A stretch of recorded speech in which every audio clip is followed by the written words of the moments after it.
Hey everybody, welcome to Board Online, Board Offline. Today we have another video from another channel. These are the Legends of Nerdvana.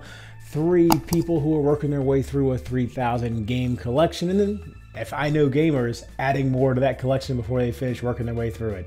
So we're going to bring you a video from them. We've got several videos from them coming up in the future. Hope you enjoy them. Click on the link in the description below to go check out their YouTube channel. Here we go.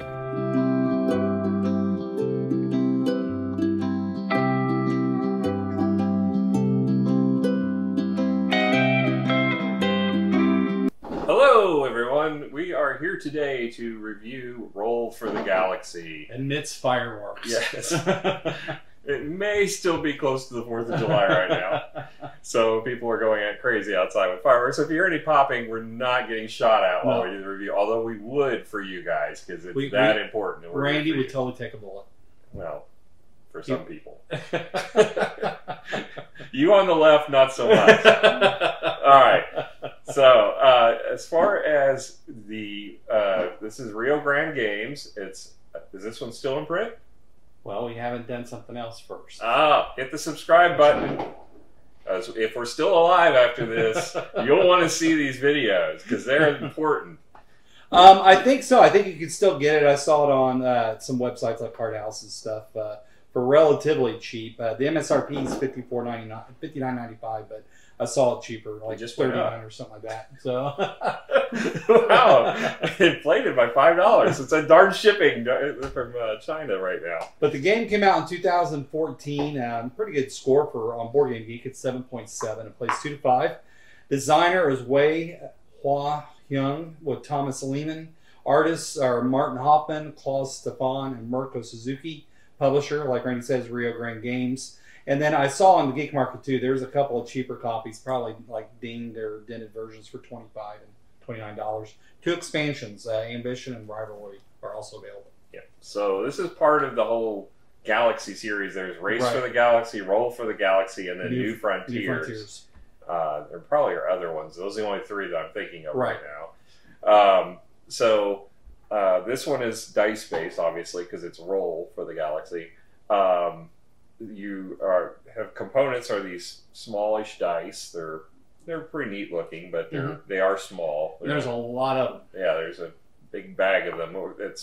I'm not sure exactly why we needed a bag for them. Really but it's nice that we have one. I guess, but there's no blind drawing to it, so you can go after what color you need.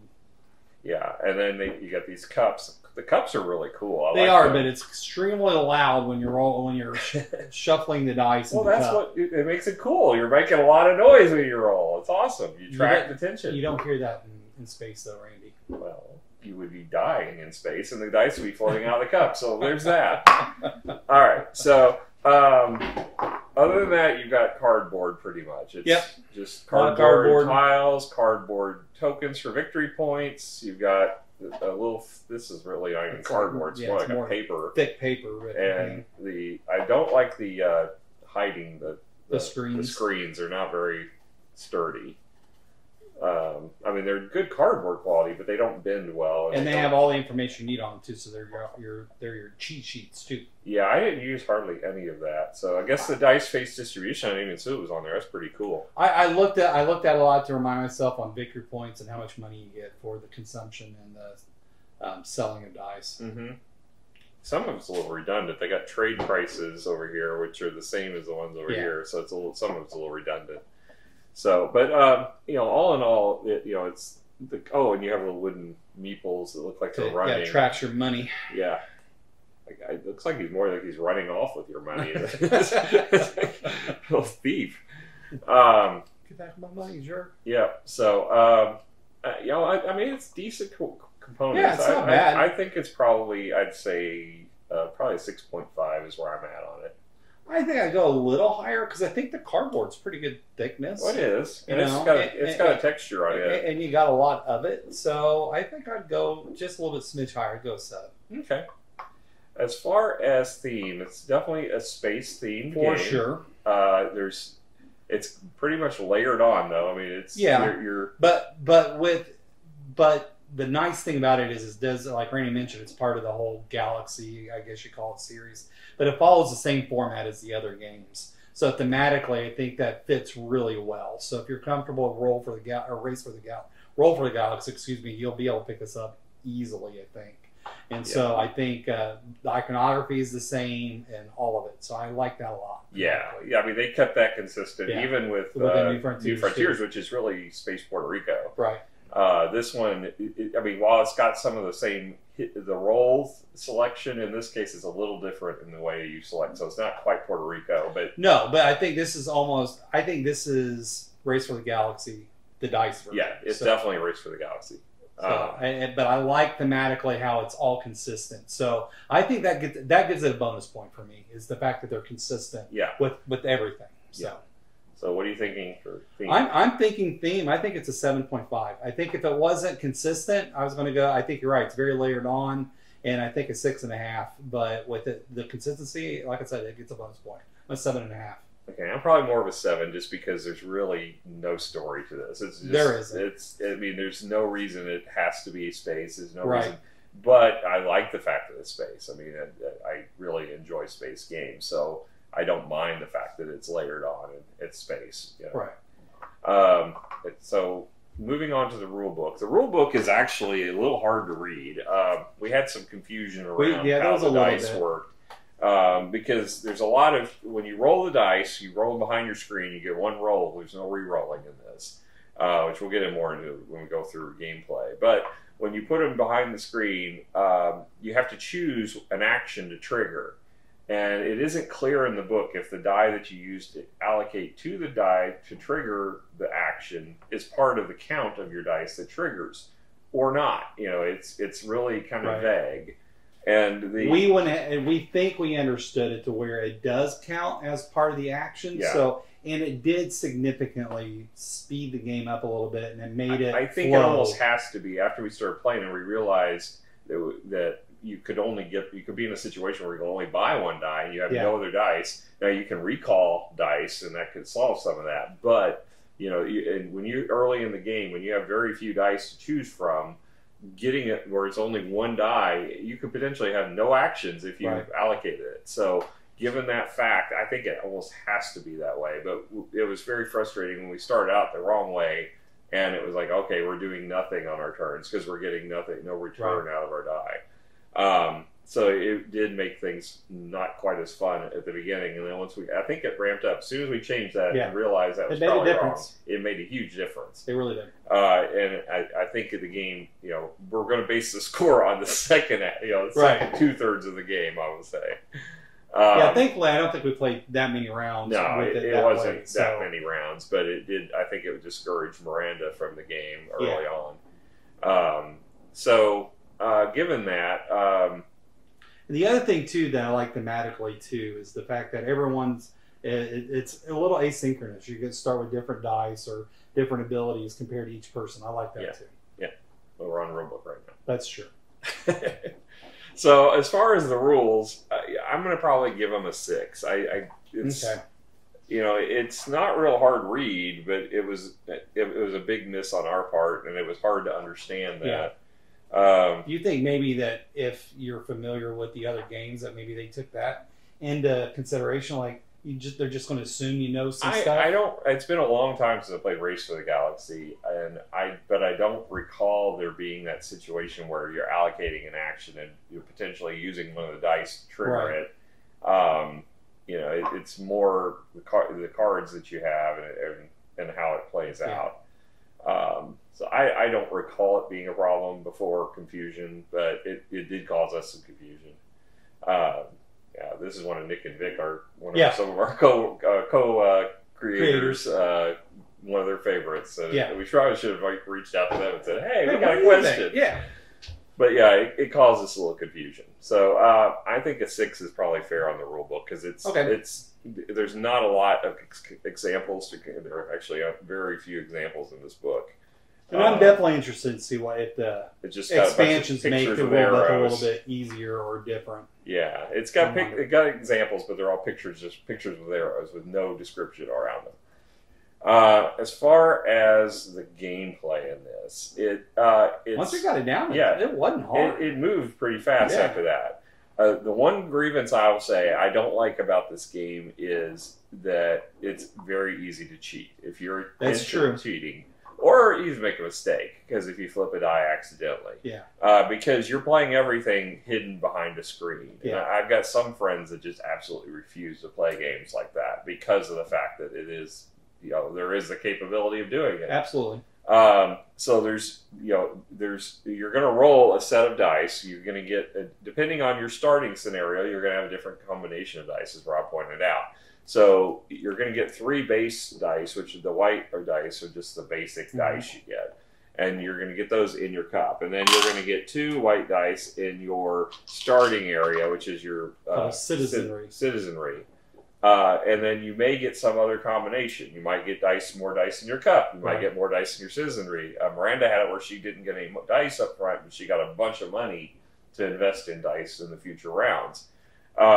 So you're going to roll the dice that you have in your cup behind your screen, and you get to allocate them. There's a little card behind your screen that's got the 5 faces of the dice. In addition, there's some of the dice will have an asterisk, which is wild. It could be any of the 5.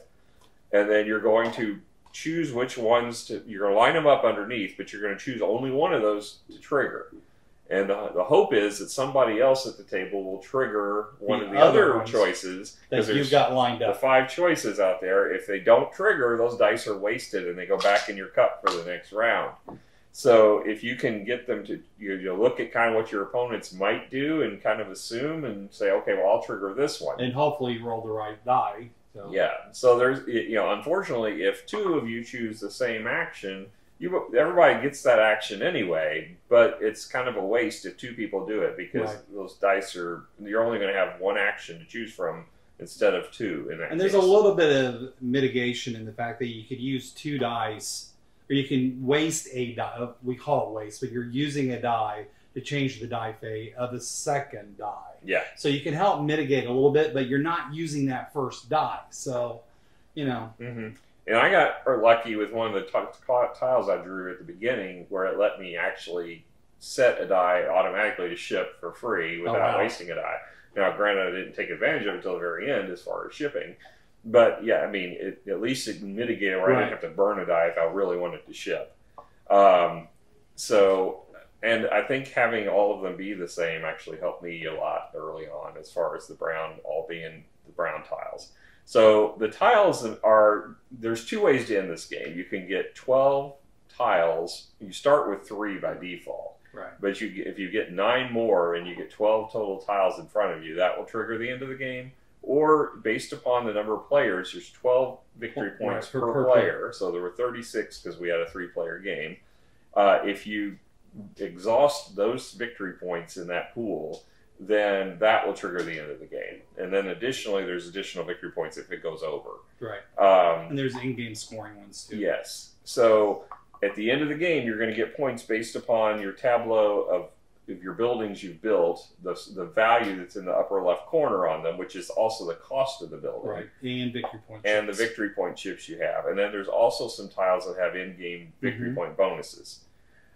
So that's really the goal of the game. Now, to do that, you're going to take the 5 different actions, which the first one is explore. That's how you get more tiles. Or money. Or you can get some additional money, but it's kind of a wash almost. You get 2 money for 1 die. Well, for 1 per die, but you have to, so it's, you basically are getting double your money, but you have to pay to buy those guys back, which we'll get to in a minute.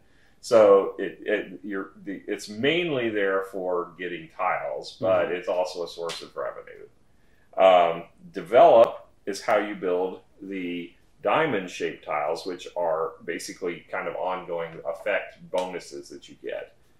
The settle, the circles, are for the production tiles, and those will give you additional dice either into your pool. Well, eventually it'll get into your pool no matter what. Because as soon as you consume or sell the product you can produce, you get those dice back. So either they will go directly onto the planet, the tile, or they will go into your citizenry, or they will go into your cup. So it depends on the tile you get. Then there's produce. This is what lets you put additional product on your tiles that are the circles, which are your production tiles. These are the product is the actual die. So if you get the cylinder shape on the die, you can allocate it to one of your production tiles of your choice, and for every die you play. Now, there's bonuses if you are consuming, which we'll get to in a second, the die, if the tile and the color of the tile and the color of the die match. And so you'll want to try, when you're doing your produce, you'll want to put the dice to match the colors as best you can. So then the last action is ship, and this is how you sell or consume the die, the product that you produced in previous rounds, or even in the same round potentially. Yeah, I did a lot in the same rounds. So if you trade, then you get money for it. So there's a ranking system. The blue are worth 3, and it goes all the way up to the yellow, which are worth 6 per die. And the consume lets you get victory points for it. So you get 1 victory point by default just for selling the die. And then you get 1 if the die that you're selling matches the face of the tile that you're on. So a yellow die on a yellow planet.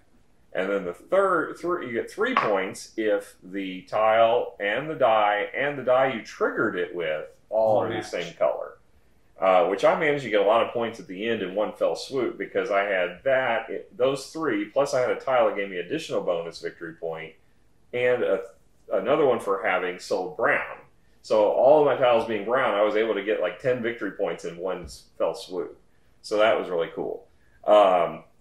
So yeah, that's the thing is those are if you sell, you get money, which will let you buy additional dice. If you do the victory points, you will not have any money from them. You'll get victory points, which is awesome towards the end of the game. But early in the game, you're not going to be able to buy many dice with it, because that's the thing. At the end of the round, you have to buy back dice. So you will get whatever dice you didn't use back when you're into your cup. So if something didn't trigger, any dice that had that face will go back in your cup. But everything you did use will go into the citizenry, and it costs $1 per die to get it back. Right. So early in the game in particular, we were running into situations where we were running out of dice and we had no money to buy them with. Even Miranda, who had 8 money, burned through that money quick, then she was in a situation. And so we were rolling like 1 or 2 die, and it just really bogged it down. Yeah. But once we learned, you could actually trigger with all the dice, including the one that you used to trigger the action with. That made things a lot different. So, as far as the fun of this game, it's hard to not compare this to Race for the Galaxy or even the New Frontiers. I really like New Frontiers, because it's much more like Puerto Rico. This one with the dice, I like the way the engine builds. I do like that. I do, but I remember playing Race for the Galaxy, it being more combo-licious. I mean, your combos built up, and it seemed like you were able to activate them more often. It was more satisfying when those combos hit. Whereas this one, it was cool when the combos hit, but it's definitely more luck-based. You had to roll the right die or hope that your opponents activated those areas you needed for your combos to hit. I still really enjoyed it. Yeah. But I just think Race was a little bit better in that regard. Well, I disagree and agree with you on this one, because I think I had a really cool combo going with my buildings. Right. I agree on the dice aspect of it, that you've got more luck base as far as what's going to come up. But as far as the tiles, I still think you've got that whole combination. I agree, it's there. It's just it didn't feel as satisfying to me. Okay. But I still really enjoyed the game. Yeah, I liked it quite a bit. So, what would you score? It's tough. I think I'm probably at about a 7.5 on it. I don't think I'm quite an 8 on it. I like it, but I don't think it's quite. It's the dice make it a bit wonky, I think. Right.